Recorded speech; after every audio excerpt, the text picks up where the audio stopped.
warahmatullahi wabarakatuh. Saya Najanikia dengan NIM 22021031. Pada kesempatan kali ini, saya dan rekan saya akan membahas sedikit tentang sarana prasarana esensial yang nantinya kami akan melakukan kunjungan ke PAUD Bungong Selepo untuk melihat sarana prasarana esensial yang ada di sana. Nah, yang pertama, sarana prasarana esensial adalah perlengkapan penting yang mendukung. Sarana prasarana esensial adalah perlengkapan penting yang mendukung keberhasilan penyelenggaraan dan pengelolaan kegiatan pendidikan dan pengasuhan serta perlindungan anak usia dini.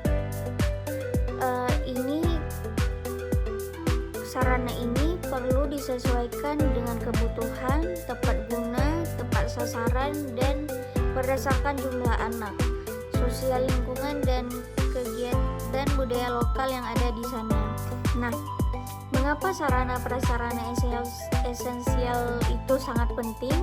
Dikarenakan ketersediaan sarana yang sesuai dengan kebutuhan di satuan pendidikan dapat menciptakan pengalaman belajar yang berkualitas dan mendukung tumbuh kembang anak secara optimal. Namun, pastinya ketersediaan sarana prasarana yang memadai tidak dapat dicapai sendirian. Ini memerlukan kerjasama dan kolaborasi dari semua pihak, baik itu dari pemerintah pusat, pemerintah daerah, pemerintah desa, dunia usaha, dunia industri atau disingkat dengan DUDI, dan juga masyarakat.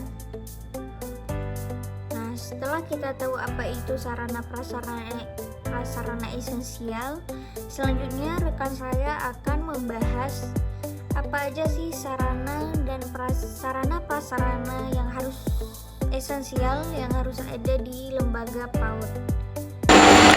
Saya Nurkanisa. Di sini saya akan menjelaskan 4 poin tentang kebutuhan sarana dan prasarana esensial. Yang pertama ada ketersediaan lahan.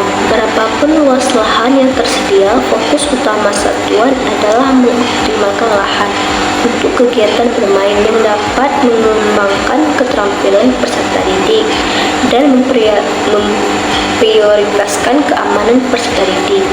Yang kedua ada ketersediaan bangunan. Kualitas yang diutamakan dalam satuan PAUD adalah kualitas layanan. Bangunan tidak harus dalam bentuk permanen, tetapi bangunan harus aman dan nyaman untuk digunakan berkegiatan.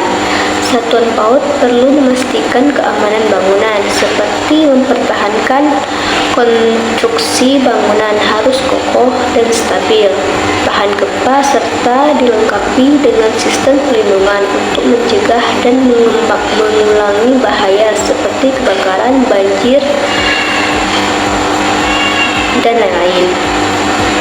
Yang ketiga ada ketersediaan jaringan listrik. Jaringan listrik berperan penting mendukung aktivitas di satuan PAUD. Ketersediaan jaringan listrik adalah hal yang perlu diperhatikan ketimbang status kepemilikannya, sehingga bagi satuan yang belum memiliki jaringan listrik bisa diakses dari tempat lain. Yang keempat, ketersediaan teman bermain dan belajar.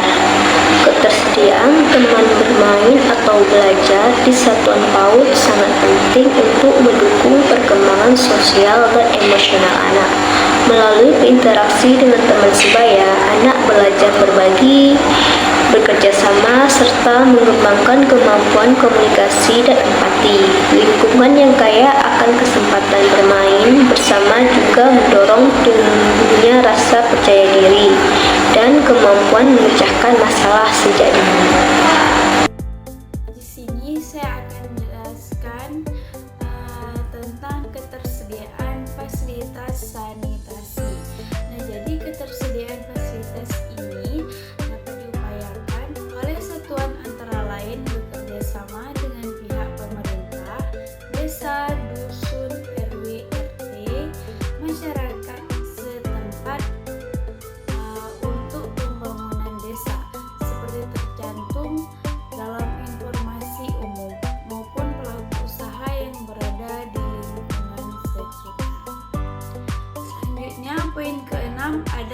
ketersediaan alat permainan edukatif atau APE.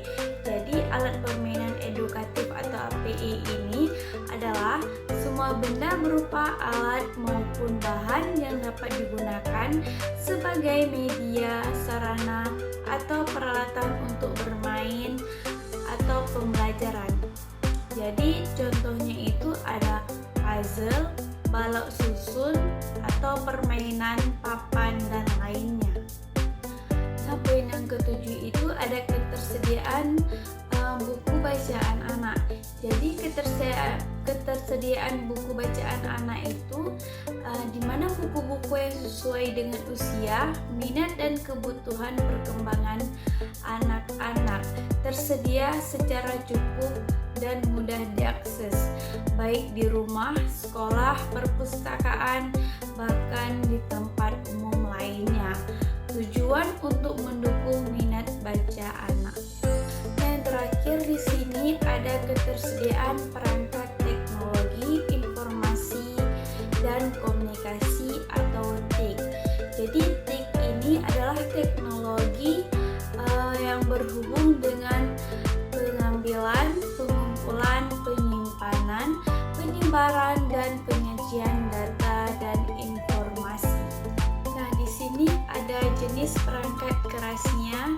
Yang pertama itu ada komputer, kamera digital, jaringan internet, telepon, cerita interaktif, teknologi, konferensi video, atau proyek data dan sebagainya.